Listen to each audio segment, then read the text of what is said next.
الله حق تقاته ولا تموتن إلا وأنتم مسلمون. يا أيها الذين آمنوا اتقوا الله وقولوا قولا سديدا يصلح لكم أعمالكم ويغفر لكم ذنوبكم ومن يطع الله ورسوله فقد فاز فوزا عظيما.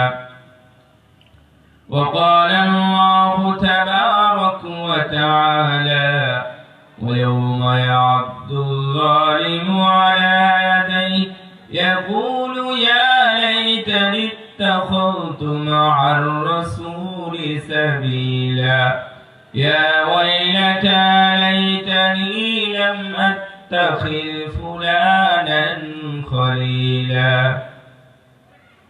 لقد أضلني عن الذكر بعد إذ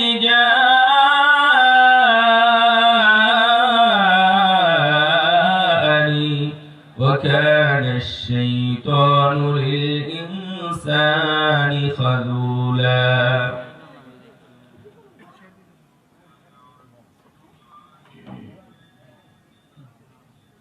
عن أنس بن مالك رضي الله تعالى عنه قال: أن رجلا جاء إلى النبي صلى الله عليه وسلم فسأله عن الساعة فقال: متى تقوم الساعة؟ فقال النبي صلى الله عليه وسلم: وماذا أعددت لها؟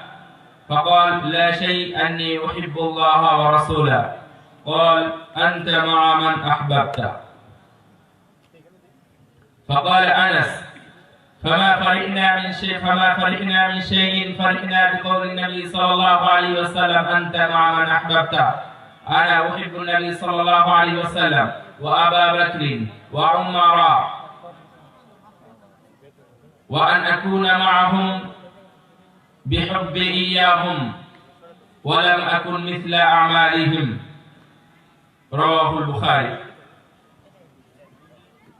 وعن أبي أمامة الباهلي رضي الله تعالى عنه قال: قال رسول الله صلى الله عليه وسلم: من أحب لله وأبغض لله وأعطى لله ومنع لله فقد استكمل الإيمان.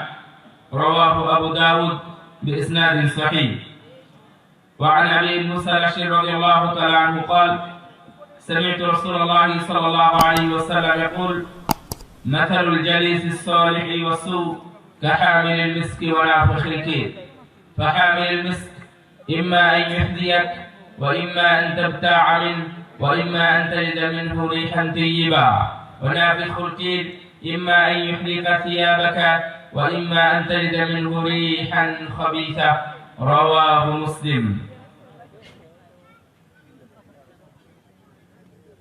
গাছবাড়ি আল ইসলামী দাওয়া সেন্টার কর্তৃক আয়োজিত আজকের এই ইসলামী সম্মেলনে সম্মানিত সুযোগ্য সভাপতি, বিজ্ঞ পরিচালক, সম্মানিত ওলামায়ে ইকরাম এবং অন্যান্য অতিথিবৃন্দ, আমার সামনে উপবিষ্ট আমার প্রাণ প্রিয় দ্বীনি মুসলিম ভাইরা, পর্দার আড়ালের মা ও বোনেরা, সর্বাগ্রে জানাই প্রশংসা সেই মহান রবের দরবারে যার অশেষ মেহেরবানিতে অশেষ কৃপা আজকে আমরা ইসলামী জালসা, ইসলামী সম্মেলন অথবা সভা, ইসলামী সভা এই উপলক্ষে খোলা ময়দানে অনেক দিন পরে আল্লাহ রাব্বুল আলামিন আবারও আমাদের বসার ব্যবস্থা করে দিয়েছেন। তার দরবারে অন্তর থেকে শুকরিয়া আদায় করি, আলহামদুলিল্লাহ। বিশ্বের বাঘা বাঘা নেতা, মুড়ল যারা, তারা পর্যন্ত একদিন চুপসে গিয়েছিল। আমরা কখনো স্বপ্নেও ভাবিনি আজকে বিমানের চাকাগুলো বন্ধ হয়ে, বিমানের পাখাগুলো উড্ডীয়মান না হয়ে শুধুমাত্র টার্মিনালে পড়ে থাকবে। এটা আমাদের লাইফে কোনোদিন শুনেও নি, কোনোদিন দেখেও নি। অথচ আল্লাহ রাব্বুল আলামিন সেই সকল নিদর্শনগুলো আমাদেরকে দেখিয়েছে। এখান থেকে আমাদের শিক্ষা নেওয়াটাই শুধু বাকি। যদি আমরা শিক্ষা নিতে পারি আলহামদুলিল্লাহ, আর যদি শিক্ষা নিতে না পারি তাহলে আপনি মরণের আগেও শিক্ষা নিতে পারবেন এটা তো আমাদের মনে হয় না। আল্লাহ যেন আমাদেরকে এখান থেকে যে শিক্ষা নেওয়া সে শিক্ষা নেওয়ার তৌফিক দান করুন। দরুদ ও সালাম বর্ষিত হোক মানবতার মুক্তির দূত মুহাম্মদ রাসূলুল্লাহ সাল্লাল্লাহু আলাইহি ওয়াসাল্লামের প্রতি। আজকে রাসূল সাল্লাল্লাহু আলাইহি ওয়াসাল্লামের নামে কিছু হচ্ছে, একটু কথা বলে আমি আমার বিষয়বস্তুর দিকে এগিয়ে যাব ইনশাআল্লাহ। আপনারা জানেন আপনাদের কাঙ্ক্ষিত ব্যক্তিত্ব, আলেমে দ্বীন এবং খুব সুন্দর আলোচক, কোরআন এবং সহিহ সুন্নাহ থেকে নির্যাস বের করে বিশেষ করে বলা হয় যে বেদাত বিষয়ে বিশেষজ্ঞ, আপনাদের সবাই পরিচিত এবং ব্যক্তিত্ব ডক্টর ইমাম হোসেন। আলহামদুলিল্লাহ উনি উপস্থিত হয়েছেন। উনি মঞ্চে আসবেন, তার আগে আসবেন আরেকজন ইমাম ডক্টর ইমামউদ্দিন বিন আব্দুল বাসিত হাফিজাহুমুল্লাহ ওয়া রাআহুম। তারা উভয় উপস্থিত আছেন। আমরা তাদের কাছ থেকে ইনশাআল্লাহ মূল্যবান আলোচনা শুনব। তার পূর্বে আমি কিছু সময় আপনাদেরকে দেব ইনশাআল্লাহ। আমি যে বিষয়ে কথা বলবো সে বিষয়টা একবারে আপনাদের ব্যক্তির সাথে সম্পৃক্ত, যেন আপনারা আজ থেকেই কাজে লাগাতে পারেন, এখন থেকেই কাজে লাগাতে পারেন। এই ধরনের কোনো বিষয় নিয়ে আলোচনা করব এবং এমন সহজ কোনো বিষয় আপনাদেরকে আমি দেব, ঘাড়ের উপর চাপিয়ে দেব, যে বহন করে নিয়ে যাওয়া খুব সহজ, বেশ সহজ। যদি আপনি চান তাহলে নিয়ে যেতে পারেন। তবে তার আগে একটু বলি যে রাসূল সাল্লাল্লাহু আলাইহি ওয়াসাল্লাম একদিন বাড়িতে আসলেন। আসার পরে আয়েশা রাদিয়াল্লাহু আনহা বললেন, আমি দেখলাম রাসূল সাল্লাল্লাহু আলাইহি ওয়াসাল্লামের মনটা খুব ভালো। ভালো দেখে আমি বললাম যে রাসূলুল্লাহ উদউলি, আমার জন্য একটু দোয়া করেন। রাসূলুল্লাহ সাল্লাল্লাহু আলাইহি ওয়াসাল্লাম দোয়া করলেন, বললেন আল্লাহুম্মা ফিলি আয়েশা, আল্লাহ তুমি আয়েশাকে ক্ষমা করে দাও। আল্লাহুম্মা ফির লি আয়েশা, আল্লাহ তুমি তাকে ক্ষমা করে দাও। সে যা পূর্বে পাপ করেছে সেই পাপগুলো ক্ষমা করো, ভবিষ্যতে যে পাপ করবে সেই পাপগুলো তুমি ক্ষমা করো। সে যা গোপন পাপ করেছে সেটাও তুমি ক্ষমা করো, প্রকাশ্যে যদি কোনো পাপ করে থাকে আল্লাহ তুমি সেটাও ক্ষমা করো। এই দোয়া শুনে আয়েশা রাদিয়াল্লাহু আনহা, হাদিসের বর্ণনাকারী উনি নিজেই বলতেছেন যে উনি এত আনন্দিত হলেন, উনি হাসলেন, হাত্তা সাকাতা রাসুহা ফি হুজরিহা, এমনকি উনি ওনার মুখকে বা নিজেকে ঢাকার জন্য নিজের ঘরে আশ্রয় দিলেন, যে এত আনন্দিত হয়েছিলেন, চেহারাটা যেন অন্যরকম হয়ে গিয়েছিল আনন্দের কারণে। রাসূলুল্লাহ সাল্লাল্লাহু আলাইহি ওয়াসাল্লাম বললেন, আয়াসুরুকা দুআই, আয়েশা তুমি যে এত আনন্দিত হয়েছো, তুমি কি আমার দোয়া শুনে খুব আনন্দিত হয়েছো? দোয়া শুনে তোমার খুব ভালো লাগতেছে? আয়েশা রাদিয়াল্লাহু আনহা বললেন, ওয়ামা ইয়াসুররু, আপনার দোয়া শুনে খুশি হবে না এমন কে আছে? আপনি এই দোয়া যার জন্যই করবেন সেই তো খুশি হবে, তা আমি খুশি হব না কেন? রাসূল সাল্লাল্লাহু আলাইহি ওয়াসাল্লাম বললেন যে আল্লাহি, মনে রাখবেন নবীকে ভালোবাসেন, মৌখিক নাকি আন্তরিক সেটা আপনারা বলতে পারবেন, তবে ভালোবাসেন এটা যেহেতু বলেছেন আমার সাবজেক্ট এটাই। তো রাসূল সাল্লাল্লাহু আলাইহি ওয়াসাল্লাম বলেন আল্লাহি, আল্লাহর কসম, হাদা দুআই লি উম্মতি ফি কুল্লি সালাহ, প্রত্যেক সালাতে আমি আমার সব উম্মতের জন্য আমি এই দোয়াটাই করি। আপনাদের প্রতি, আপনাদের নবীর প্রতি কার কতটুকু ভালোবাসা আছে সেটা আমরা জানি না, তবে যিনি পুরো জীবনটা বিলিয়ে দিয়েছেন শুধুমাত্র উম্মতের জন্য। কিয়ামতের দিন আওয়াজ শুধু একটাই শোনা যাবে, কি? ইয়া নাফসি, ইয়া নাফসি আওয়াজটাই শোনা যাবে। সবাই সবার আওয়াজ বিভিন্ন ভাবে শুনতে পাবে। আমার কি হবে, আমার কি হবে, আমার কি হবে। কিন্তু কিয়ামতের দিন কোথাও থেকে একটা আওয়াজ ভেসে আসবে, ভিন্ন স্বরের একটা আওয়াজ। সেটা হলো ইয়া উম্মতি, ইয়া উম্মতি, ইয়া উম্মতি। উম্মতকে নিয়ে পাগল থাকবেন, উম্মতকে নিয়ে ব্যস্ত থাকবেন। উম্মত নিজের না, উম্মতের জন্য আল্লাহ আরশের পায়ার কাছে সিজদায় পড়ে যাবেন, আল্লাহর পায়ের কাছে সিজদায় পড়ে যাবেন।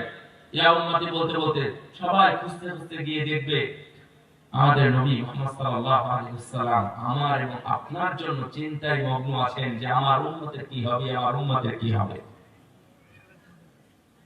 রাসূলুল্লাহ সাল্লাল্লাহু আলাইহি ওয়াসাল্লাম একদিন বসে আছেন, একজন সাহাবী এসে বলছেন, ইয়া রাসূলুল্লাহ, শুআবুল ঈমান বাইহাকির মধ্যে হাদিসটা এসেছে, 610 নম্বর হাদিস, এবং হাদিসটা সহিহ। এই একটা মজার কথা আপনারা শুনে যাবেন এই হাদিসের পিছনে, খুব মজার কথা আছে। তো একজন সাহাবী আসলেন, সাহাবী আসার পরে বললেন, ইয়া রাসূলুল্লাহ, এই হাদিসটা কিন্তু সহিহ মুসলিমে আছে, আপনারা যেটা শুনবেন সেটা, কিন্তু পুরো হাদিসটা বাইহাকি শুআবুল ঈমানের মধ্যে আছে। বললেন, ইয়া রাসূলুল্লাহ, আমাকে কিছু শিখিয়ে দেন যেন আমি আল্লাহকে খুশি করতে পারি। আপনারা কি শিখতে চান? আল্লাহকে খুশি করতে চান আপনারা? বাস, তাহলে সওয়াব পেয়ে যাবেন ইনশাআল্লাহ। তো বললেন যে ঠিক আছে, তুমি বলো সুবহানাল্লাহ, আলহামদুলিল্লাহ, আল্লাহু আকবার, লা ইলাহা ইল্লাল্লাহ। এই লোকটা এসেছে গ্রাম থেকে, লোক মানে কি? সাহাবী। কিন্তু উনি এসেছেন গ্রাম থেকে, যে তার লেখাপড়া শিক্ষা দীক্ষা কিছুই নেই, কিন্তু এই কথা বলার পরে রাসূলুল্লাহ সাল্লাল্লাহু আলাইহি ওয়াসাল্লাম গুরুত্বহীন ভাবে অনেকটা বলেছিলেন, আচ্ছা তুমি এগুলো পড়ো, সুবহানাল্লাহ, আলহামদুলিল্লাহ, লা ইলাহা ইল্লাল্লাহ, আল্লাহু আকবার, এগুলো পড়ো। সেই লোকটা চিন্তা করতেছে, হাদিসে এইভাবে বলেছে, লোকটা এইভাবে চিন্তা করতেছে, চিন্তা করে বসতেছে। তো রাসূলুল্লাহ সাল্লাল্লাহু আলাইহি ওয়াসাল্লাম হেসে ফেলেছেন, কি ব্যাপার, এই লোক আবার এইভাবে চিন্তা করে কেন? আমি যে কিছু বললাম, এই বলাতে এই লোকটা চিন্তায় পড়ে গেল। বসতে বসতে বলছে যে ইয়া রাসূলুল্লাহ, এটা তো আপনি যা বললেন তা তো সবই আল্লাহর জন্য, তা আমি এটা বলে আমি কি পাবো, আমি কি পাবো? তখন রাসূলুল্লাহ সাল্লাল্লাহু আলাইহি ওয়াসাল্লাম হাসতে হাসতে জবাব দিচ্ছেন, ও আচ্ছা আচ্ছা, তার মানে আমার কথাটা তুমি বুঝেছো। তাহলে শোনো, যখন তুমি বলো সুবহানাল্লাহ, বলতে পারে কি মনে করবেন না? হ্যাঁ, যখন তুমি বলো সুবহানাল্লাহ, তখন আল্লাহ বলেন সাদাক্তা, তুমি সত্যই বলেছো। তার মানে আপনার অন্তর থেকে সুবহানাল্লাহ বলছেন। সুবহানাল্লাহ নেকিগুলো তো আপনারা জানেন, জানেন না? জানেন। যখন তুমি বলো আলহামদুলিল্লাহ, তখন আল্লাহ বলেন সাদাক্তা। যখন তুমি বলো আল্লাহু আকবার, তখন আল্লাহ বলেন সাদাক্তা। যখন বলো লা ইলাহা ইল্লাল্লাহ, যখন তুমি বলো লা ইলাহা ইল্লাল্লাহ, তখন আল্লাহ বলেন সাদাক্তা, তুমি সত্য বলেছো। সব হয়ে গেল। এর পরেরটা শুনেন, এগুলো বলার পরে যখন তুমি বলবে আল্লাহুম্মা গফিরলি, মানে কি? আল্লাহ তুমি আমাকে ক্ষমা করো, আল্লাহুম্মা গফিরলি, তখন আল্লাহ রাব্বুল আলামিন বলেন ফাআলত, ঠিক আছে, আমি তোকে ক্ষমা করে দিলাম। সহিহ হাদিস। আমি বলেছি না, হাদিসের পরে আমি একটা মজার কথা বলবো। বলেন যে আল্লাহ রাব্বুল আলামিন বলেন ফাআলত, ঠিক আছে, আমি তোমাকে ক্ষমা করে দিলাম। আবার বলে আরহামনি, আল্লাহ তুমি আমার উপর রহম করো। তখন আল্লাহ বলেন ফাআলত, ঠিক আছে, আমি তোমার উপর রহম করলাম। অরযুকনি, আল্লাহ তুমি আমার রিজিকের ব্যবস্থা করো। আল্লাহ রাব্বুল আলামিন তখন সাথে সাথে জবাব দেন ফাআলতু, আমি তোমার জন্য রিজিকের ব্যবস্থা করে দিলাম। আল্লাহু আকবার। এই হাদিসটা এসেছে সহিহ মুসলিম অনুভাবে, কিন্তু এই যে শেষের কথাগুলো যেগুলো, এগুলো নাই। এই হাদিসটা যে কথাটা বলতে চাচ্ছিলাম, এই হাদিসটা যখন শেখ আলবানী রাহিমাহুল্লাহ উনি পান, তখন এই হাদিসটা উনি খুঁজতে থাকেন হাদিসটা সহিহ নাকি দঈফ। দীর্ঘ সময় উনি এই হাদিসের পিছনে সময় দিয়েছেন, অনেক সময় দিয়েছেন, সহিহ নাকি দঈফ হাদিসটা খুঁজে খুঁজে খুঁজে এক সময় যখন পেয়ে গেছেন, ওনার বিশ্লেষণে বা মুহাদ্দিসের বিশ্লেষণে যখন প্রমাণ হয়েছে হাদিসটা কি সহিহ, হাদিসটা কি সহিহ, তখন শেখ আলবানী রাহিমাহুল্লাহ উনি খুশিতে কেঁদে ফেলেছেন। কান্নার পরে তখন উনি বলছেন যে না, হলো না। তখন উনি মদিনা বিশ্ববিদ্যালয়ে তখন উনি সিজদায় পড়ে গেছেন যে আল্লাহ যে কত বড় রহমান, যে কত বড় রহিম, বান্দার প্রতি তার যে রহমত কত বেশি, কত যে দয়াশীল, এই হাদিসটা তার প্রমাণ। যখন শুধু একবার বান্দা বলে আল্লাহ তুমি আমাকে ক্ষমা করো, আল্লাহ বলে তোমাকে ক্ষমা করে দিলাম। এটা দেখে পড়ে যখন উনি সহিহ লিখেছেন, বুঝতে পারলেন সহিহ, তখন কান্না করতে করতে সিজদায় পড়ে গিয়ে উনি ওনার যা বলা সেটা বলেছেন। কিন্তু শুকরিয়া স্বরূপ এত সুন্দর কথা আল্লাহ রাব্বুল আলামিন আমাদের জন্য রেখে দিয়েছেন যে আল্লাহর কাছে চাইলেই আল্লাহ রাব্বুল আলামিন দিয়ে দেন, ক্ষমা চাইলে আল্লাহ ক্ষমা করে দেন, রহমত চাইলে আল্লাহ রহম করেন, রিজিক চাইলে আল্লাহ রিজিকের ব্যবস্থা করেন। আপনারা তো দোয়া এখানে ওখানে বিভিন্ন মাজারে, বিভিন্ন পীরের দরবারে, আর বিভিন্ন ওরস মুবারকে গরু, খাসি, মুরগি, মাছ যা কিছু আছে সব নিয়ে চলে যায় ওখানে। এখানে নাকি আপনাদের প্রায় 15,000 বিঘা মাছের চাষ হয় এখানে, তাই চলে সুবহানাল্লাহিল আযীম ওয়া বিহামদি। সবগুলো বেদাতি এবং শিরকের জায়গায় খবরদারি করবেন না। সহিহ সুন্নাহ, কুরআন এবং সুন্নাহর পথে, হকের পথে, যেখানে আল্লাহকে অপমান করা হয় না এবং রাসূলকেও অবমাননা করা হয় না শিরক বিদআতের মাধ্যমে, সেই সকল জায়গা দেখে, ভালো ভালো জায়গা দেখে দান খয়রাত করবেন। তাতে করে আপনাদের এই মালের যে প্রবৃদ্ধিটা এটা হালাল হবে। খবরদার বেদাতীদের খবরদার সহযোগিতা করবেন। মানে আপনারা সহিহ বিদআ ফাকাদ হাদারাত দ্বীন, সেই ইসলাম যে বেদাতীকে সহযোগিতা করে, ও ইসলাম ধ্বংসে সহযোগিতা করে। পসিবল, খবরদার না। চলেন, আল্লাহ রাব্বুল আলামিন বলেন আল আখিল্লাউ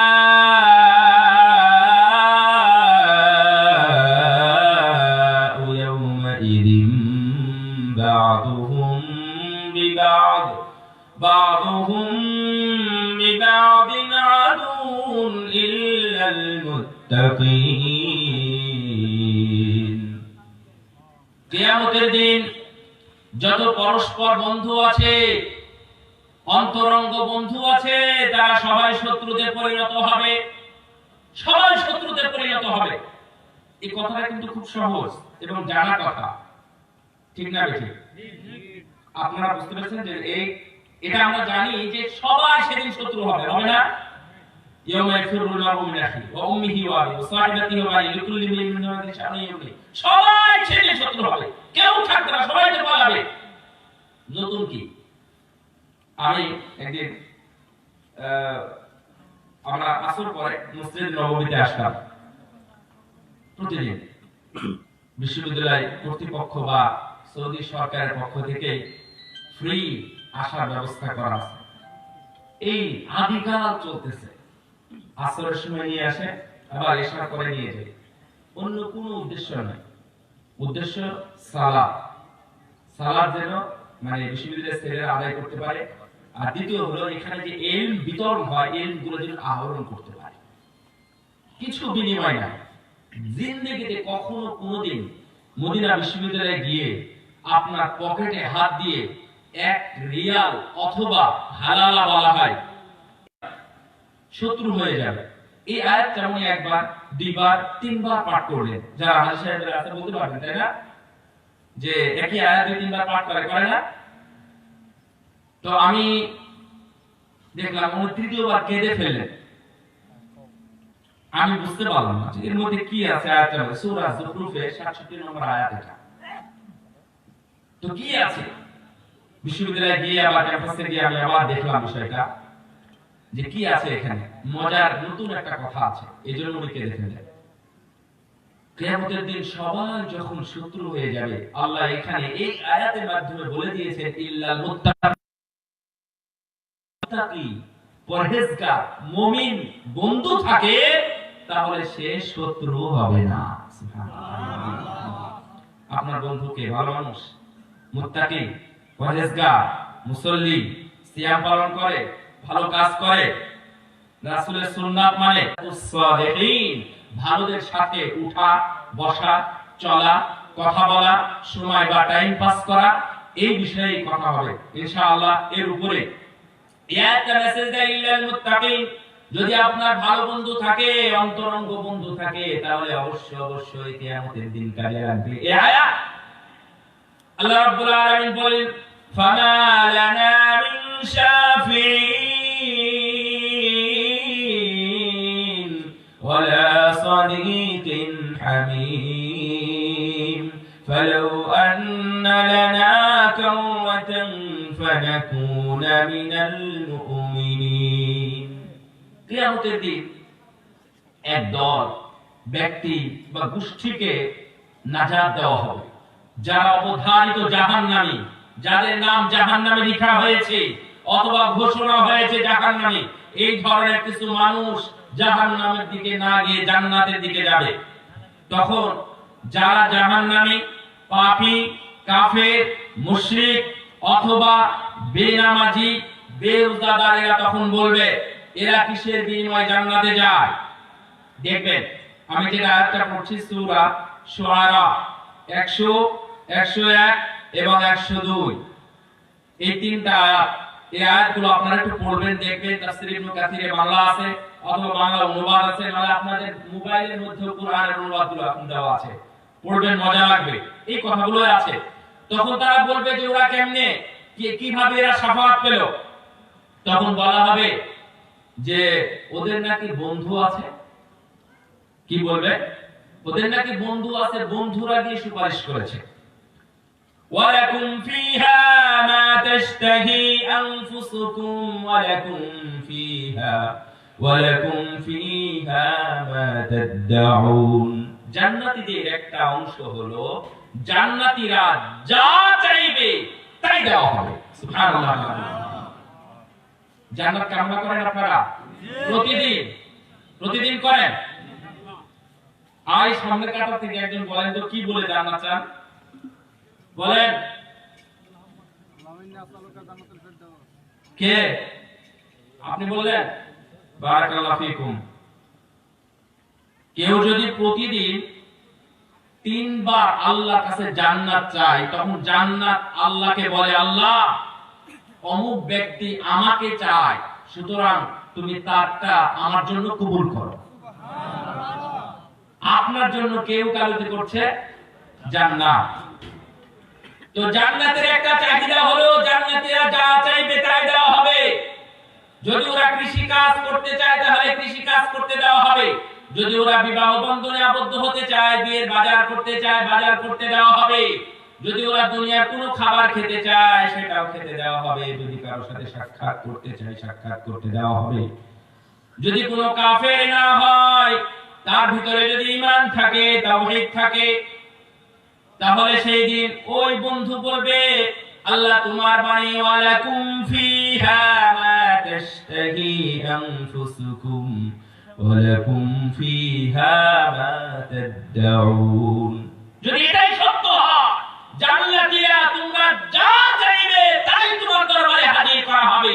যদি এটা সত্য হয়, আমি যাকে ছাড়া দুনিয়াতে চলাফেরা করতাম না, যাকে ছাড়া থাকতে পারতাম না, আমাদের বন্ধুত্ব ছিল ঈমানের উপরে, তাকওয়ার উপরে ভিত্তি করে, পরহেজগারিতার উপর ভিত্তি করে আমাদের বন্ধুত্ব ছিল। ওই বন্ধুকে আমি জান্নাতের মধ্যে এসে পাই না, আল্লাহ আমি ওকে চাই। আল্লাহ রাব্বুল আলামিন বলবেন যাও, তোমাদের ঈমানের উপর ভিত্তি যে বন্ধুত্ব, সেই বন্ধুত্বের দোহাই আজকে আমি তোমাকে মুক্তি দিলাম। সুবহানাল্লাহ। তখন মানুষ বলবে এখানে আফসোস, এখানেই কথা। তখন এরা বলবে ফামা লানা মিন শাফিঈন, আমাদের কোনো সুপারিশকারী নেই, কেউ সুপারিশ করে না, নবীও সুপারিশ করে না, কোন শহীদ সুপারিশ করে না, আমার কোন হাফেজ নাই ছেলে অথবা মেয়ে কেউ তারাও সুপারিশ করে না, অথবা অন্যান্য সিদ্দিক নেই তারাও সুপারিশ করে না, কোন সুপারিশকারী নেই, তাহলে আমাদের কি আছে? ওয়ালা সাদিকিন হামিম। আচ্ছা, একজন মানুষের 60 ইয়ার্স যদি আমরা ধরি, নরমাল আমাদের মানে বয়স সাধারণ ধরা হয় 60 বছর, 63 বছর। এই 60 বছরের জীবনীতে একজন মানুষ কত বন্ধুত্ব স্থাপন করে? অনেক না? অনেক বন্ধুত্ব স্থাপন করে, কিন্তু কিয়ামতের দিন গিয়ে এই বন্ধুত্বের ব্যাপারে সে বলবে ওয়ালা সাদিকিন হামিম, আরে আমাদের একটা ভালো বন্ধু নেই যে আমাদের জন্য সুপারিশ করবে। বুঝেননি? আফসোস করবে মানুষ, মানুষ আফসোস করবে কিয়ামতের দিন, হায় হায় ওদের বন্ধুত্বের কারণে ওরা তো জাহান্নাম থেকে জান্নাতে চলে গেল, আমাদের কোনো বন্ধু নাই, ছিলই না তো। আপনার বন্ধু তো সুদখোর, ঘুষখোর, টাকাওয়ালা, অথবা পেশি শক্তি, মায়ের শক্তি, ক্ষমতাওয়ালা MP, minister, SP, OC, DC ইত্যাদি এই ধরনের আপনার বন্ধু ছিল, ওদের সাথে আপনি বন্ধুত্ব স্থাপন করেছেন। এই ঈমানের উপর ভিত্তি করে কারোর সাথে বন্ধুত্ব করেন নি বিধায় কিয়ামতের দিন আফসোস। তবে তারও আগে স্মরণ করাই দিই, সূরা মুনাফিকুনের 10 নম্বর আয়াতে যদি আপনি দেখেন, ওখানে দেখতে পাবেন আল্লাহ রাব্বুল আলামিন বলবেন যে যখন তাদের মৃত্যু এসে গেল, তখন ওই মৃত্যু মুমূর্ষু ব্যক্তি, মৃত না মুমূর্ষু ব্যক্তি বলবে যে লাউলা আখারতানি ইলা আজালিন করিব ফাআসাদদাকা ওয়া আকুম মিনাস সালিহিন, আল্লাহ একটু সময় দাও না, একটু দান করে যায়, আর কি আমি ভালো বন্ধু গ্রহণ করি। ওই আয়াতেও সূরা শুআরা 19 পারায় যেটা আছে, সূরা শুআরা 102 নম্বর আয়াতে আল্লাহ ওখানে বলতেছেন যে ফালাউ আন্না লানা কাররাতান ফানাকুনা মিনাল মুমিনিন, যদি আমাকে ফেরত দাও হে আল্লাহ, তুমি যদি আমাকে ফেরত দাও তাহলে আমি দুনিয়াতে গিয়ে ভালো বন্ধু নিয়ে আসব। কখন বলবে? কখন বলবে? কিয়ামতের দিন। মুমূর্ষু অবস্থায়, ওটা সূরা মুনাফিকুনের মধ্যে, সূরা শুআরার মধ্যে বললাম যে কিয়ামতের দিন ও বলতেছে আল্লাহ আমাকে ফেরত দাও, আমাকে আবার দুনিয়াতে পাঠাও, যেন আমি ভালো বন্ধুত্বের সাথে চলাফেরা করে তারপরে আসতে পারি। কিন্তু না, ও যে কি করবে সেটা আল্লাহ রাব্বুল আলামিন ঠিক ভালোই জানেন, এই জন্য তাকে আর ফেরত দেওয়া হবে না, শুধু আফসোসে থাকবে, আফসোস করে কোনো কাজ হবে না। সুতরাং ভালো বন্ধুত্ব গ্রহণ করুন, নইলে মুমূর্ষু অবস্থায় মৃত্যুর সময় এবং কিয়ামতের দিনে গিয়ে আফসোস করতে হবে। কাকে বন্ধুত্ব করবেন, কার সাথে বন্ধুত্ব করবেন? চলেন রাসূল সাল্লাল্লাহু আলাইহি ওয়াসাল্লামের সাহাবী আনাস বিন মালিক রাদিয়াল্লাহু তাআলা আনহু বলেন, যা রাসূলুল্লাহ নবী সাল্লাল্লাহু আলাইহি ওয়াসাল্লাম, একজন ব্যক্তি আল্লাহর নবীর কাছে আসলেন, আসার পরে বললেন মাতা তাকুমুস সাআ, ইয়া রাসূলুল্লাহ কিয়ামত কখন হবে? কিয়ামত কখন হবে? তো জানেন? আপনারা জানেন? পৃথিবীর কেউ এক আল্লাহ ছাড়া এই ইলম কারো কাছে নেই। আল্লাহ রাব্বুল আলামিনের নবী বললেন ওয়া মাযা আদাতালাহা, কিয়ামত দিয়ে তুমি কি করবা? তুমি কিয়ামতের জন্য প্রস্তুতি নিয়েছো? যদি আগামীকাল কিয়ামত হয়, যদি সামনে জুমার দিনে কিয়ামত হয়, যদি সামনে মাসে কিয়ামত হয়, তুমি কি প্রস্তুত কিয়ামতের দিনের জন্য? তখন এই সাহাবী বললেন লা শাই, তেমন কিছু প্রস্তুতি নাই, আন্নী উহিব্বুল্লাহ ওয়া রাসূলাহ, তবে আমি আল্লাহকে এবং তার নবীকে ভালোবাসি। সুবহানাল্লাহ। আপনারা কতটুকু ভালোবাসেন এই সাহাবীর কথা থেকে আপনাদের একটু সবক নেওয়া উচিত, একটু হলে সবক নেওয়া উচিত যে আপনি নবীকে কতটুকু ভালোবাসেন। ভালোবাসা অন্তর থেকে হয়, ভালোবাসা কথার মাধ্যমে হয়, ভালোবাসা কর্মের মাধ্যমে হয়। শুধু শুধু ভালোবাসবেন সেটা তো হয় না, মৌখিকভাবে ভালোবাসা হয় না। শুধুমাত্র মন থেকে ভালোবাসবেন আর কাজে বাস্তবায়ন নাই, তাহলে ভালোবাসার নাম আছে না? কোনো কাম আছে? কোনো কাম নেই। মনে রাখবেন রাসূল সাল্লাল্লাহু আলাইহি ওয়াসাল্লাম বললেন আনতা মা মান আহবাবতা, তুমি যে বললে আল্লাহকে তার নবীকে ভালোবাসি, তাহলে মনে রেখো তুমি যাকে ভালোবাসো তুমি তার সাথেই থাকবে। সুবহানাল্লাহ। আপনি একজনকে ভালোবেসে ফেলেন, একজন পরহেজগার ব্যক্তিকে, মনে হচ্ছে জান্নাতি মানুষ, কোরআন এবং সহিহ সুন্নাহ পূর্ণ রূপ তার মধ্যে দেখতে পায়। অথবা বর্তমানে আপনি এখনো ভালোবাসতে পারেন নবী এবং সাহাবীদেরকে। যদি ভালোবাসেন কিয়ামতের দিনে আপনি তাদের সাথে থাকতে পারবেন। ইত্যাদি দিক নয়, দুনিয়াবি কোনো বিষয়বস্তু নয়, ভালোবাসতে হবে। আজকে আমরা কাকে ভালোবাসি? কোথাকার কোন সুন্দরী অথবা বেহায়া, বেপর্দা, বেশরমা, লজ্জা নাই, এই ধরনের মেয়েদেরকে যারা সবাইকে চেহারা দেখিয়ে বেড়ায়, আপনারা যুবক ভাইরা আপনারা তাদেরকে ভালোবেসে ফেলেন। এই ভালোবাসা কত দূর নিয়ে যাবে আপনি বুঝতে পেরেছেন? এই ভালোবাসাটা আপনি, কারণ আপনি যাকে ভালোবাসেন সে বেপর্দা, ও পর্দা করে না, ওর চেহারা আরো হাজার মানুষ দেখে, তার মানে ভালোবাসার ব্যক্তি আপনার ঠিক নেই। এখানে আপনি ভুল করেছেন। আনতা মা'মান আহবাবতা, ও যেখানে থাকবে আপনাকে সেখানেই থাকতে হবে। ও সুদখোরের সাথে যদি আপনার বন্ধুত্ব হয়, তাহলে ও সুদখোর যেখানে থাকবে আপনাকে সেখানেই থাকতে হবে। হাদিস আর হাদিস শেষ হয়নি, এই হাদিসের শেষ অংশ, মূল হাদিস এই পর্যন্ত শেষ, কিন্তু ওই হাদিস সহিহ বুখারীতে একই ভাবে বর্ণনা এসেছে। আনাস রাদিয়াল্লাহু তাআলা আনহু বলেন, ফামা ফারিকনা বিশাইইন ফারিকনা বিকওলি নবী সাল্লাল্লাহু আলাইহি ওয়াসাল্লাম আনতা মা'মান আহবাবতা। আমি রাসূল সাল্লাল্লাহু আলাইহি ওয়াসাল্লামের কথায় যত খুশি হয়েছি, পূর্বের যত যত কথা হয়েছে, এই কথায় যত খুশি হয়েছে, তার চাইতে আজকে এই কথায় আমি বেশি খুশি হয়েছি। কি কথা? তুমি যাকে ভালোবাসো তার সাথেই জান্নাতে থাকবে, তুমি যাকে ভালোবাসো তুমি তার সাথেই কিয়ামতের দিন থাকবে। সুবহানাল্লাহ। তখন উনি বলছেন, দেখেন ফকিহ আনাস বিন মালিক রাদিয়াল্লাহু আনহু বলেন, আনা উহিব্বুন নবী, আমি নবীকে ভালোবাসি। আনাস কাকে ভালোবাসে? আল্লাহর নবীকে ভালোবাসেন। ওয়া আবু বকর, আমি আবু বকরকে ভালোবাসি। ওয়া উমর, আমি উমরকে ভালোবাসি। আর আমি আশা করি আমি তাদের সাথেই থাকবো বিহুব্বি ইয়াহুম, শুধুমাত্র আমার একনিষ্ঠ ভালোবাসার কারণে। কারণ আমি নবীকে ভালোবাসি, আবু বকর উমরকে ভালোবাসি, ওরা যেহেতু জান্নাতি, ওরা ভালো মানুষ, ইনশাআল্লাহ আমি তাদের সাথেই থাকবো। শেষে গিয়ে বলছেন, ওয়ালাম আকুন মিথলা আমালিহিম, যদিও আমি আবু বকরের মতো আমল করতে পারবো না। আনাস কি আবু বকরের মতো মর্যাদাবান হতে পারবে? কিন্তু দেখেন আল্লাহর নবী থেকে বলছেন না যে আমি এবং ও একসাথে থাকবো। যারা দুইজন মেয়েকে লালন পালন করে বিয়ে শাদী দেয়, ভালো পর্যায়ে রেখে যায়, আমি এবং ওই কোথায় থাকবো? জান্নাতে পাশাপাশি থাকবো। সুবহানাল্লাহ।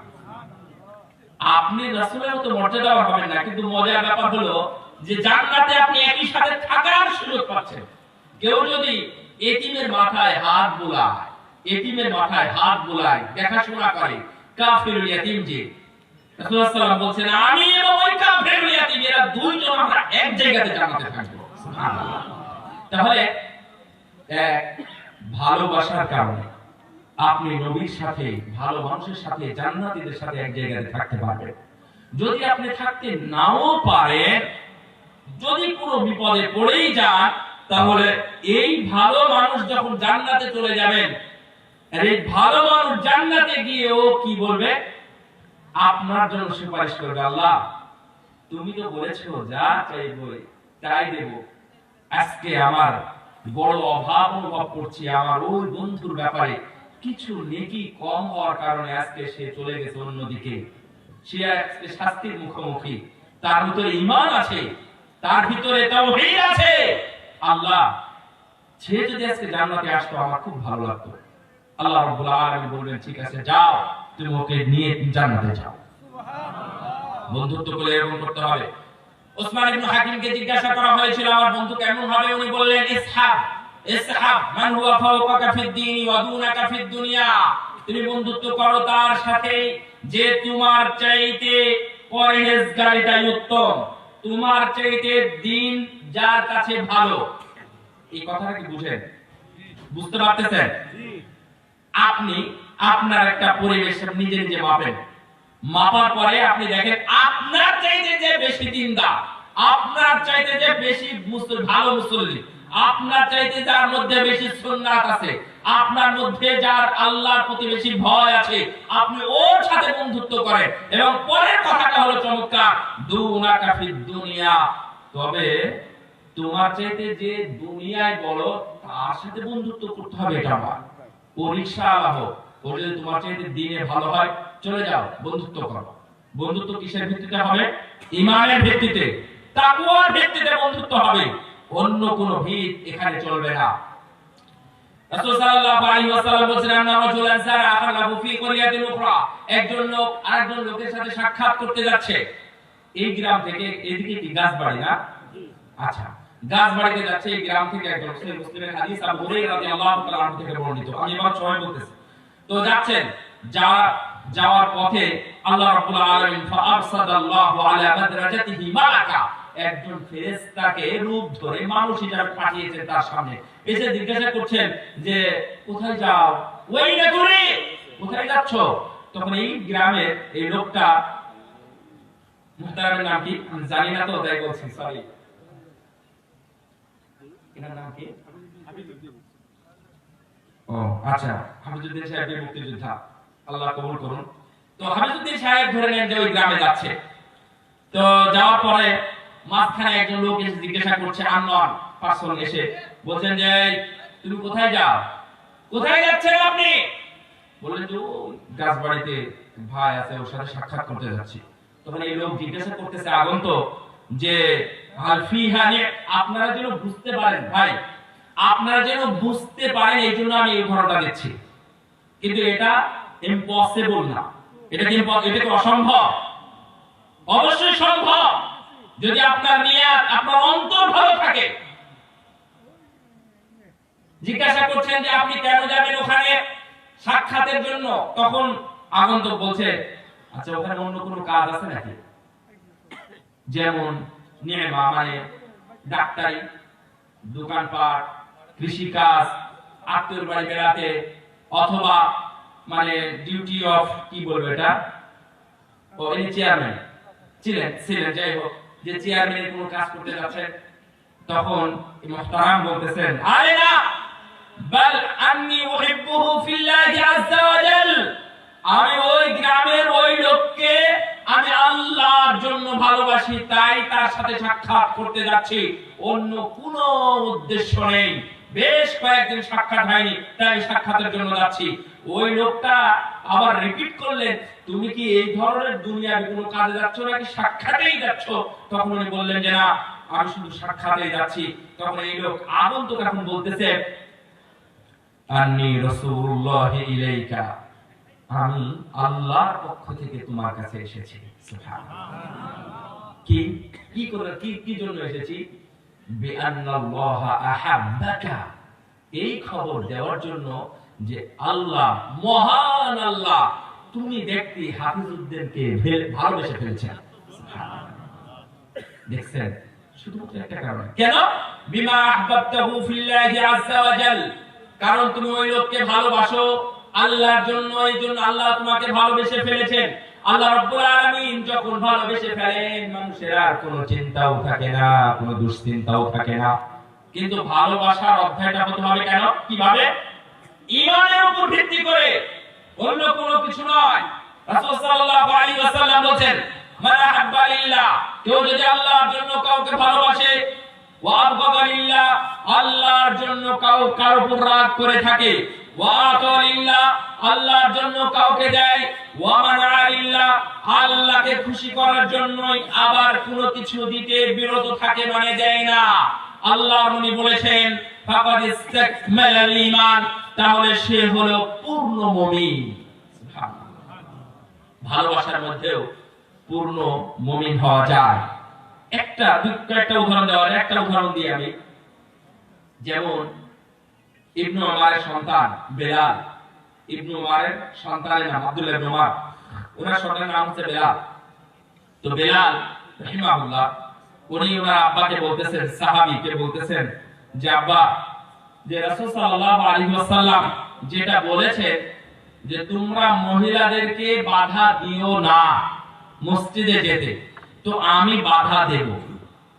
তো ইবনে উমর বলছেন যে না, আল্লাহর নবী যেখানে নিষেধ করেন নাই তুমি বাধা দেবে কেন?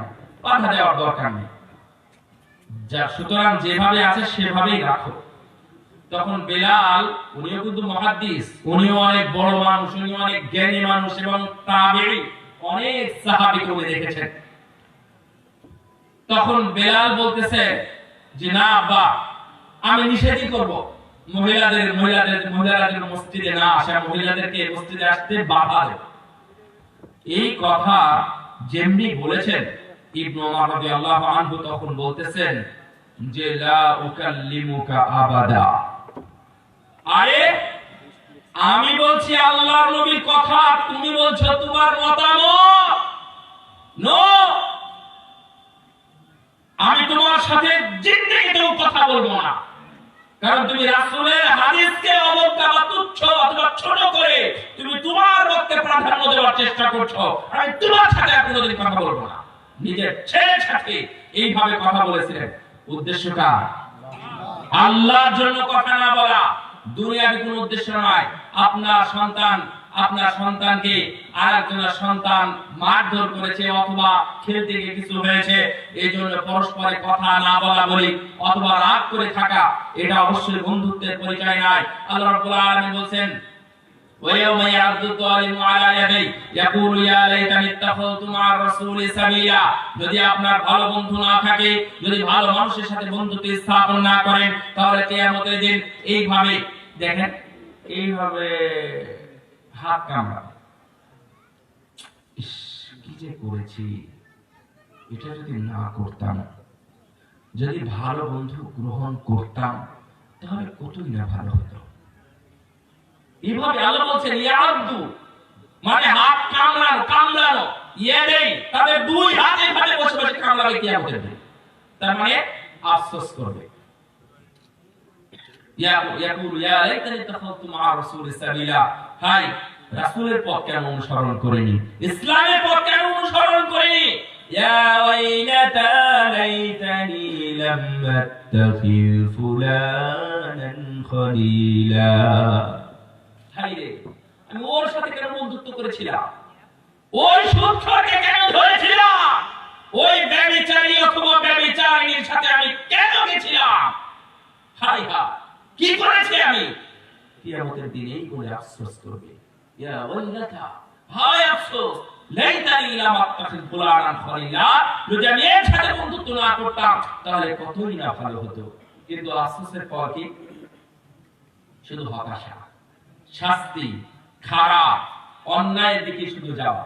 আফসোস, এখানে যারা মাছ চাষ করতেছে তারা লাভবান হয়েছে, তো মাছ চাষ না করে নিজের জমি অন্যকে দিয়ে দিয়েছে, দিয়ে দেওয়ার পরে এখন বলতেছে ইস, যদি আমি মাছটা চাষ করতাম তাহলে কতই না ভালো হতো। বছরে এখন প্রায় 10,000 টাকা জমির কারণে, আর যদি মাছ করতাম তাহলে এক বছরে আমি 1 লক্ষ টাকা পেতাম। না আফসোস কি, মানে আফসোস এমন জিনিস যেখান থেকে ফিরার কোনো পথ থাকে না। কথা আপনারা বুঝতে পারেন? যখন ওই যে সূরা আনআমের মধ্যে, সূরা মায়েদার মধ্যে অনেক আয়াত আছে, আল্লাহ রাব্বুল আলামিন বলবেন ওয়ালাউ তারা ইউকিফু আলান নার ফাকালু ইয়া লাইতানি কি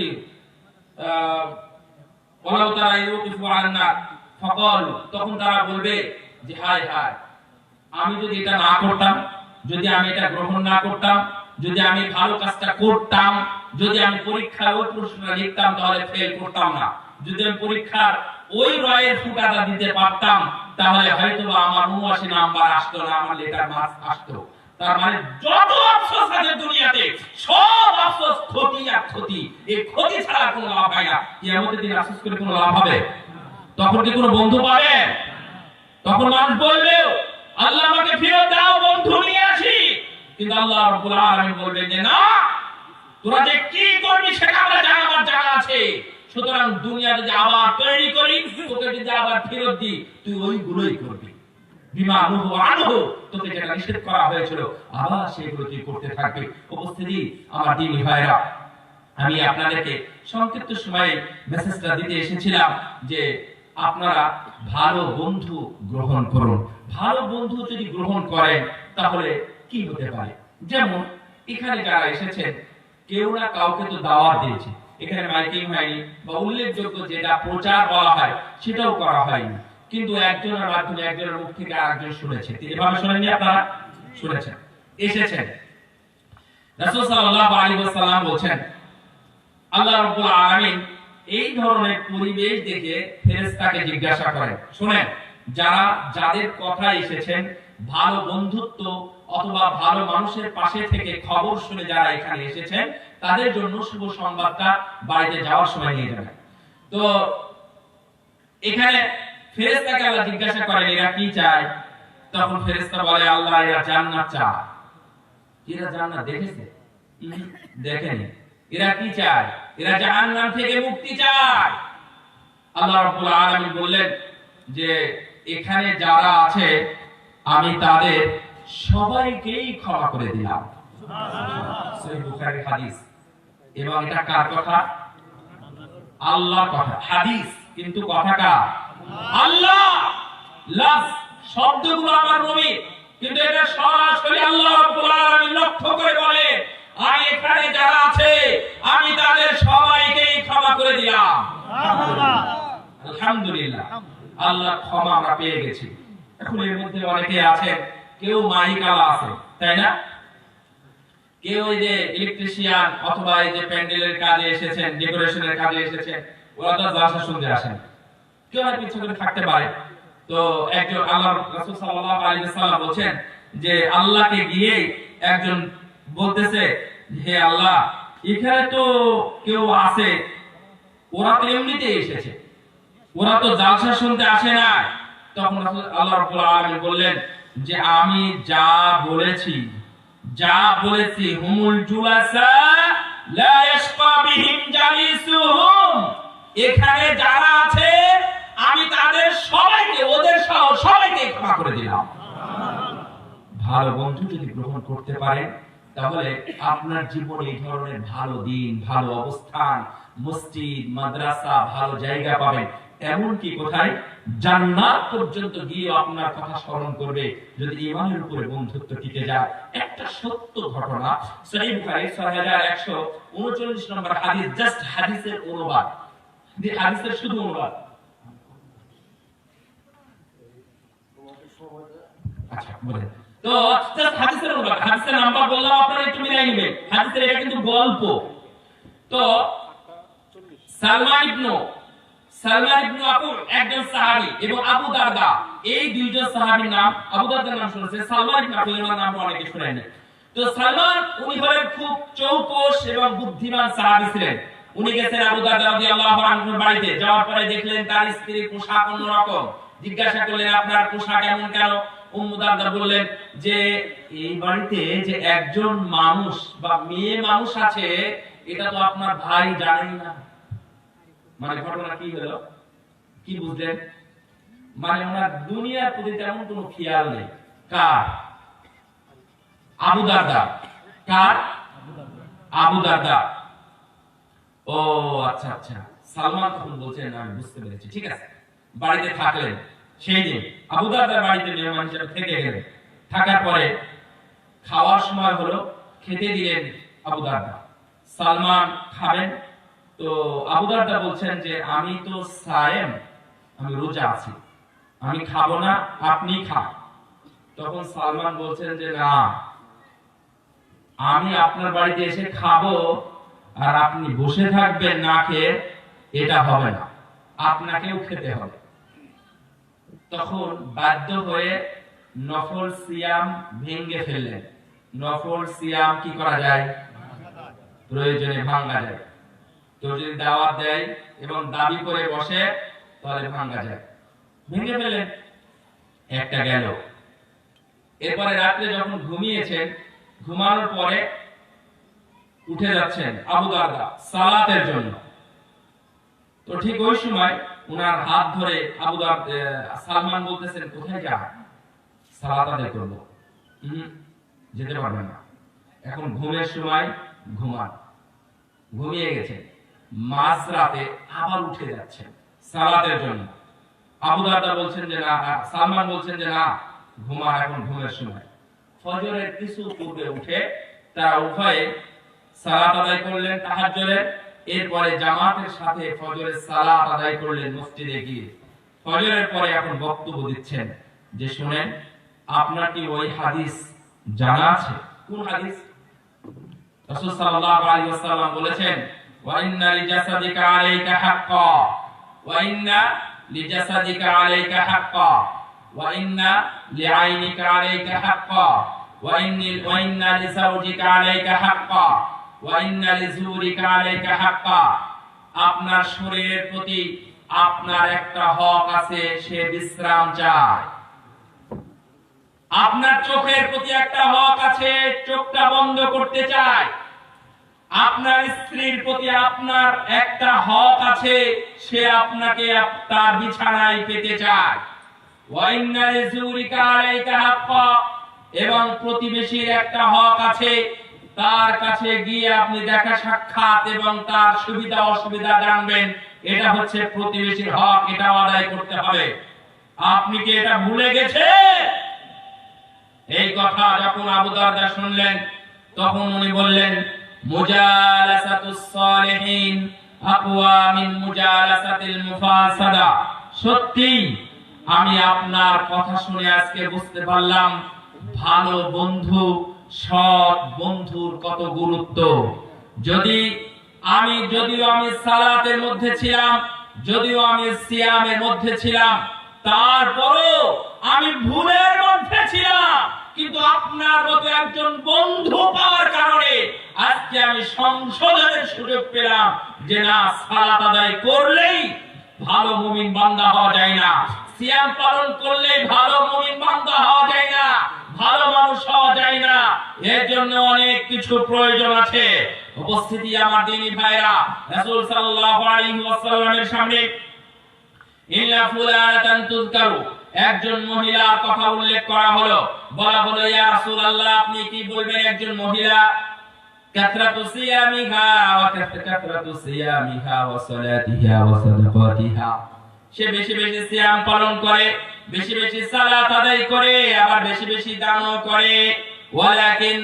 ওয়ালাকিন তুদি জিরানাহা বিলিসানিহা, কিন্তু তার জিহ্বার দ্বারাতে তার প্রতিবেশীকে কষ্ট দেয়, প্রতিবেশীকে গালিগালাজ করে, প্রতিবেশীর গোপন কথা অন্যের সামনে বলে দেয়, অথবা অন্যের কথা এনে মিথ্যা কথা প্রতিবেশীকে বলে দ্বন্দ্ব ফাসাদ সৃষ্টি করে। এইভাবে সে কষ্ট দেয়। রাসূল সাল্লাল্লাহু আলাইহি ওয়াসাল্লামকে জিজ্ঞাসা করা হলো, এই মহিলা সম্পর্কে আপনি কি বলবেন? রাসূল সাল্লাল্লাহু আলাইহি ওয়াসাল্লাম বললেন, হিয়া ফিন্নার, এ হলো জাহান্নামে। সরাসরি হাদিস, অনুবাদে ভুল হয়, ব্যাখ্যা করা লাগবে।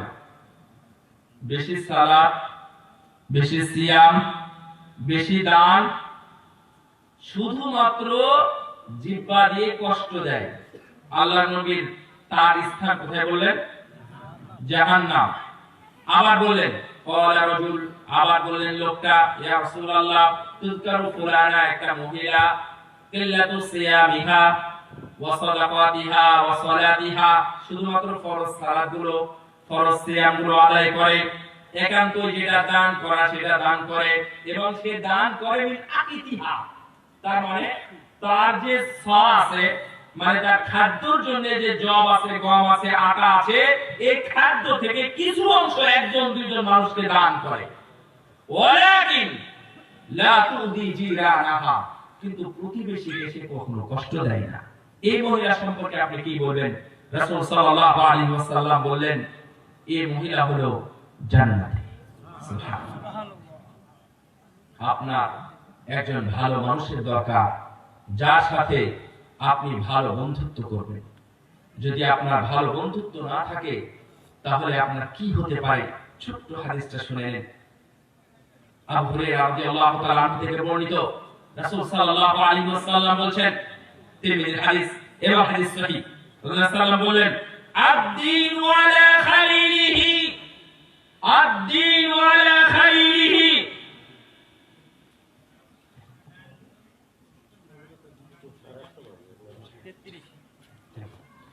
আদ-দীনু আলা খালিলিহি, ও আমার উম্মত উম্মতেরা শুনো, প্রত্যেকটা মানুষের দিন তার বন্ধুত্বের উপরে নির্ভরশীল। প্রত্যেকটা মানুষের দিন ধর্মটা কার উপরে নির্ভরশীল? বন্ধুত্বের উপরে। তার মানে এটা মনে করবেন না সালাত সিয়াম বাদ দিয়ে আপনি শুধুমাত্র মানে বন্ধুত্বই করবেন, এটা নয়। মানে একসময় নির্ভর করবে, দেখা হবে ও কার সাথে বন্ধুত্ব স্থাপন করে। আমার নবী দুনিয়াতে সেটা সতর্ক করে দিয়ে বলেন, ফালিয়ানজুর আহাদুকুম, সুতরাং তোমরা যারা আছো তোমরা দেখো মাইয়ু খালিল, তুমি কার সাথে বন্ধুত্ব স্থাপন করেছো। আপনাকে এখন দেখতে হবে আপনি কার সাথে বন্ধুত্ব স্থাপন করেছেন। যদি না দেখেন তাহলে কিয়ামতের দিন হয়তো আপনি ধরা খেয়ে যাবেন, তখন আপনি তেমন পালানোর তেমন কোনো পথ পাবেন না। রাসূল আবু উমামা রাদিয়াল্লাহু তাআলা আনহু থেকে বর্ণিত, রাসূল সাল্লাল্লাহু আলাইহি ওয়াসাল্লামের সামনে এসে একজন বললেন, ইয়া রাসূলুল্লাহ, ইয়া হাবিবাল্লাহ, বলেন আপনি আমাকে উযুনলি বিজিনা, আপনি আমাকে জিনা করার অনুমতি দেন। আশ্চর্য হলেন, একজন মানুষ মানে একজন সাহাবী সে বলতেছে আমাকে ব্যভিচার করার অনুমতি দেন। এই কথা যেমনি বলেছে আর সাথে সাথেই ফাজাজারুহু ওয়া ক্বালু বাবা, তখন কয়েকজন উঠে ওকে ধরে বলছে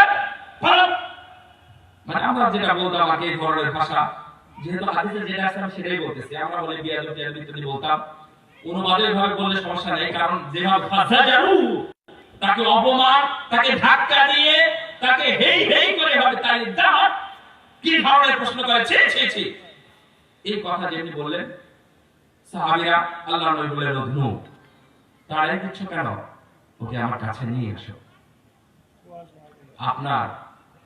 আপনার ছেলে যদি ভালো মানুষের সাথে থাকে, এই কথা এসে কখনোই বলবে না যে আব্বা ও ক্লাস 7-8 এ পড়ে, 9 এ পড়ে, ইন্টারে এখনো যায়নি, এসএসসি পাস করেনি, সে এসে আপনার কাছে এই ধরনের ফোন চাইবে কেন?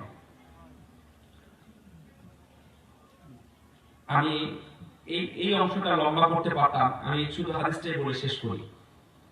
তো এসে বলছেন, ইয়া রাসূলুল্লাহ, এই আমাকে জেনার অনুমতি দেন। আল্লাহর নবী তাকে ডাকলেন, এসো। আসার পরে বললেন যে আচ্ছা শোনো, আতুহিব্বুহু লিউম্মিক, আচ্ছা তুমি যেটা বললে ব্যভিচারের কথা, তুমি কি তোমার মায়ের সাথে ব্যভিচার করতে পারবে? জিজ্ঞাসা দেখেন, আপনাদের উচিত শিক্ষা নেওয়া। আজকে সমাজের সবচেয়ে অভিশপ্ত একটা সাবজেক্ট আমাদের মধ্যে ঘুরে বেড়াচ্ছে, তা হলো ধর্ষণ। নামটা যেমন শুনতে খারাপ, কিন্তু দুঃখজনক ভাবে বলতেও হয় এটা একটা অসুস্থ মানসিকতা, এটা একটা অসুখ, যে অসুখটা বিভিন্ন পাপের কারণে নাজিল হয়েছে। আজকে স্ট্রোক এটা কোনো অসুখ ছিল না আগে, বর্তমানে এটা একটা অসুখ, নাম হয়েছে স্ট্রোক করেছে। কোন রোগ বালা কিছু দেখা যাচ্ছে না, পরে ধরতেছে এই কারণে স্ট্রোক হয়েছে, কিন্তু প্রথম যেটা স্ট্রোক কিন্তু এখন কেউ অসুখ বলে না, এটা অসুখ, এটা নাজিল হয়েছে।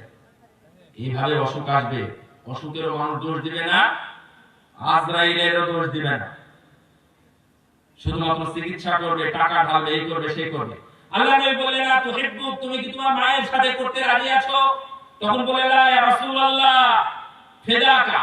কি বলে এটা কথা হলো? কেউ মায়ের সাথে এটা করতে পছন্দ করে না, সম্ভব কোন মানুষ নেই। আল্লাহ নবী বললেন, হ্যাঁ কোন মানুষ নেই যেটা পছন্দ করে। তুমি তোমার বোনের সাথে ব্যবচার করতে পারবে? আল্লাহ সাল্লাম বললেন, ছি ছি ছি। সাহাবী বললেন, ছি ছি ছি, ইয়া রাসূলুল্লাহ আপনি কি বলতেছেন? আবার বললেন, তোমার ফুপু, ফুপি যেটা, তোমার খালা, না ইয়া রাসূলুল্লাহ অসম্ভব। তোমার মেয়ে, না ইয়া রাসূলুল্লাহ আস্তাগফিরুল্লাহ। কি বলেন আপনি এগুলো কথা? রাসূলুল্লাহ সাল্লাল্লাহু আলাইহি বললেন, হে আমার সাহাবীরা, হে আমার সঙ্গী সাথীরা, তোমরা যে মেয়ের কাছে যাও যে মেয়েকে ধরো, যে মেয়ের সাথে তোমরা জোরপূর্বক সময় কাটানোর চেষ্টা করো, সে মেয়ে তো কারো বোন, সে মেয়ে কারো ফুপি, সে মেয়ে হচ্ছে কারো খালা। তুমি যদি নিজের ফুপু, খালা, মা, মেয়ের কাছে যেতে না চাও, তাহলে তুমি অন্যের বোন, অন্যের খালা, অন্যের ফুপির কাছে তুমি কিভাবে যেতে চাও? তুমি কিভাবে যেতে চাও? অসম্ভব। আপনার সন্তানকে সুশিক্ষা দিন, আপনার সন্তানের ভালো বন্ধু নির্বাচন করুন। আপনার সন্তানের জন্য বাড়িতে রাখা যে টিভিটা আছে, এটা ভালো বন্ধু নয়। আপনার সন্তানের জন্য বাড়িতে রাখা যে বড়, অনেক বড় ছেড়ে দেওয়া যে অ্যান্ড্রয়েড সেট আছে, এটা ভালো বন্ধু নয়। এটা অবশ্যই ধ্বংসাত্মক বন্ধু। এটাকে আপনি যে কোনো মূল্যে বাড়ি থেকে রিমুভ করুন, নইলে একদিন আপনার পরিবার, আপনার সমাজ, রাষ্ট্র পর্যন্ত এমন ধরনের দুর্নাম বয়ে নিয়ে আসবে যা ইতিহাসে আপনি আগে কখনো শুনেননি। ওই সেই মতো একটা মেয়ে মাত্র 13 থেকে 15 বছর, যাকে নিয়ে এখনো দ্বন্দ্ব হয়, ওর নাকি বয়স কত, ও নাকি কিশোরী নাকি যুবতী, এটা নিয়ে আদালতে এখনো ফাইসালা শেষ হয় না। সে একাই তার বাবা মাকে হত্যা করে, কোন সাহসে, ইতিহাসের পাতায় পর্যন্ত লেখা নেই। আমি এটা লিখেছি মা বাবা আজকে সমাজ বইয়ের মধ্যে, যে আমি যতটুকু দেখেছি, আমি বিভিন্ন বন্ধুদেরকে, অনেক দেশের বন্ধুদেরকে আমি জিজ্ঞাসা করেছি এই ধরনের অধ্যায়টা।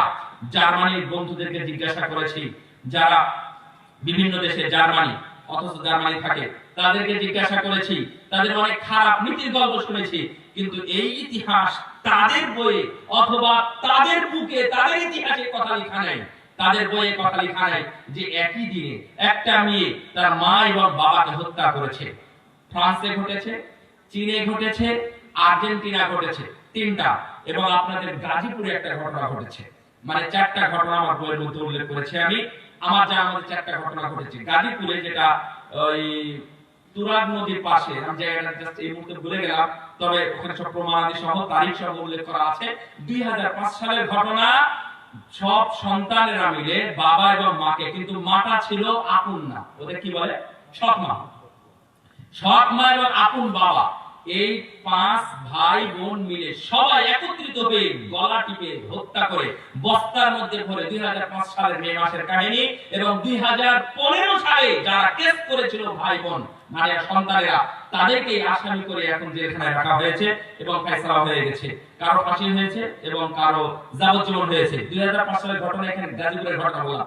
বাবা মাকে হত্যা করেছে, কিন্তু মানে আপন বাবা মা না, এবং একজন না, 5 ভাই বোন মিলে। আর্জেন্টিনা যেটা হয়েছে, আমি আপনাদের বলি কেন আমরা কত নিচে নেমেছি এটা বলার জন্য বলছি। বাঙালি আমরা কত নিচে নেমে গেছি আপনারা জানেন। বেহায়াপনা, নির্লজ্জতা পৃথিবীর বিভিন্ন দেশে বিভিন্ন রকমের আছে, কিন্তু আপনারা যত নিচে নেমেছি, এত নিচে মনে হয় ইউরোপ আমেরিকাও পৌঁছে। একটু থামেন, এত নিচে নামা লাগবে না। আর্জেন্টিনায় একজন ছেলে তার বাবা মাকে হত্যা করেছে 6 বছরে। 91 থেকে নিয়ে 86 থেকে নিয়ে 91 সাল পর্যন্ত, 1986 থেকে 1991, এই 6 বছরে সে 17 জন মানুষকে হত্যা করেছে। তার মধ্যে একটা হত্যাকে ঢাকার জন্য 17 জনকে মেরেছে। তার মধ্যে তার বাবা মাও ছিল, কিন্তু 6 বছরের ব্যবধানে বাবা মাকে হত্যা করেছে, এট এ টাইম না। এবং সে হলো অনেক বড় মানুষ। আরেকটা ঘটেছে চীনে ঠিক এই ধরনের ঘটনা। বাংলাদেশে যেটা ঘটেছে এটা ঘটেনি। তাহলে এই জন্য শুধুমাত্র আপনি দেখবেন অনেক কলামিস্টরা লিখেছে যে এখানে একটি সন্তান দোষী নাকি বাবা মা দোষী। এই টাকা কোথায় পেল? ওই ঘরের তালা, যে তালা মারা ছিল গেটে, এই চাবিটা কার কাছে থাকতো? সে কোন গাড়িতে যেত? গাড়িটা যদি পরের হয় তাহলে ভাড়া পেত কোথায়? ওই যে বারে যেত, আড্ডাখানায় যেত, এই আড্ডাখানায় যে টাকা পয়সা খরচ করতে, এটা কে দিত? তাহলে আমরা কি একবারে নির্দোষ? বাবা মা কি একবারে নির্দোষ? নো, আপনাদেরকে ধরা হবে। ওয়াকালাল্লাযীনা কাফারু রব্বানা আরিনাল্লাযীনা ইয়াদাল্লানা মিনাল জিন্নি ওয়াল ইনস নাজআলহুমা তাহতা আকদামিনা লিয়াকুনা মিনাল আসফালিন। আল্লাহ যারা আমাকে বিভ্রান্ত করেছিল, মানুষ এবং জিনের মধ্যে থেকে তাদেরকে দেখিয়ে দাও, আমি না, তাদেরকে দেখাও, আমি তাদেরকে পদতলে পিষ্ট করব। বাবা হোক, মা হোক, ভাই বোন, আত্মীয় স্বজন, নেতা অথবা যেই নেত্রী হোক, যেই হোক না কেন, যে ব্যবস্থা করে দিয়েছে, যে দুয়ার উন্মুক্ত করে দিয়েছে, যে সুযোগ দিয়েছে, তাদের সবাইকে আমি পদতলে পিষ্ট করে, আমি আগে তাদের পদতলে পিষ্ট করে জাহান্নামের ব্যবস্থা করব, তারপরে আমি যাব। সাধারণ নাকি আমাদের দিকে? সুতরাং আপনি নির্বাচন করুন, আপনার সন্তানকে কার সাথে ঘোরাবেন, কার সাথে চালাবেন, কোথায় নিয়ে যাবেন, কি দেখবে, কি দেখবে না, কোন জায়গায় যাবে, কোন জায়গায় যাবে না, কোন মেলায় যেতে হয়, কোন মেলায় যাওয়া যায় না, কোনটা খেতে হয়, কোনটা খেতে হয় না, কোনটা প্র্যাকটিস করা উচিত আর কোনটা প্র্যাকটিস করা উচিত নয়, মসজিদে যাওয়া উচিত নাকি বারে যাওয়া উচিত, স্টেডিয়ামে যাওয়া উচিত নাকি ভালো বন্ধুদের সাথে একটু কোরআন আড্ডাখানায় বসা উচিত, ভালো শিক্ষা সফরে মেয়েদেরকে আপনি পাঠিয়ে দেন আপনার অন্য ছেলেদের সাথে, বন্ধুর সাথে। এর চেয়ে বড় বেহায়াপনা এবং আড্ডাখানা দুনিয়াতে আছে না আমার জানা নাই। একই বাসে আমার আজকে আমার পরে যিনি ওনা আসেন না, একই বাসে আচ্ছা, একই বাসে আমি আর এই যে যিনি আসছেন 2 বছর আগে ঢাকাতে এসে উঠেছি রাত 3টার সময় বাস, যেটা কক্সবাজার থেকে আসতেছে। তো আমরা 3টার সময় রাজশাহীর উদ্দেশ্যে উঠলাম 2:30টার দিকে। তো উঠেই দেখতেছি যে মনে হলো যে এটা রিজার্ভ বাস, কিন্তু না, পরে দেখলাম যে এটা রিজার্ভ বাস না, এরা গেছিল শুধুমাত্র 2 জন টিচার আছে, বাকি সবাই ছেলে মেয়ে সমান। কে কি অবস্থায় রাত্রে বাসের মধ্যে আছে এটা বর্ণনার যোগ্য নয়। অথচ তাদের সবার বাবা মা এবং কেউ এখানে বিবাহিত না, কারণ টিচারের সাথে আলাপ করে আমরা বুঝতে পেরেছি এখানে কেউ বিবাহিত না, অথচ একসাথে আছে। মুসলমান ঘরের সন্তান, মুসলমান স্কুলের কলেজের সন্তান, তারা সবাই গেছে। যাই হোক, আমার মেসেজ শুধু একটা ছিল, ভালো বন্ধু নির্বাচন করুন এবং আজকেই যার বিনিময়ে জান্নাতে কাজ হবে ইনশাআল্লাহ। আল্লাহ তুমি আমাদের সবাইকে এই ভালো বন্ধু নির্বাচন করার তৌফিক দান করো। আজকের এই কাজবাড়ি আল ইসলামী দাওয়াত সেন্টার কর্তৃক যে আয়োজিত, যে উদ্যোগে আয়োজিত ইসলামী সম্মেলন ছিল, আল্লাহ তুমি আমাদের এই সম্মেলনকে কবুল করো। আমরা যদি কোনো ভুল ত্রুটি করে থাকি, আল্লাহ তুমি আমাদেরকে ক্ষমা করো। আল্লাহ, এই ইসলামী জালসার বিনিময়ে কিয়ামতের দিন তুমি আমাদেরকে নাজাতের ব্যবস্থা করিও। আমিন ইয়া রাব্বানা ইয়া যাল জালালি ওয়াল ইকরাম। ওয়া সাল্লাল্লাহু আলা নবিয়িনা মুহাম্মদ ওয়া আলা আলিহি ওয়া সাহবিহি আজমাইন। আসসালামু আলাইকুম ওয়া রাহমাতুল্লাহি ওয়া বারাকাতুহু।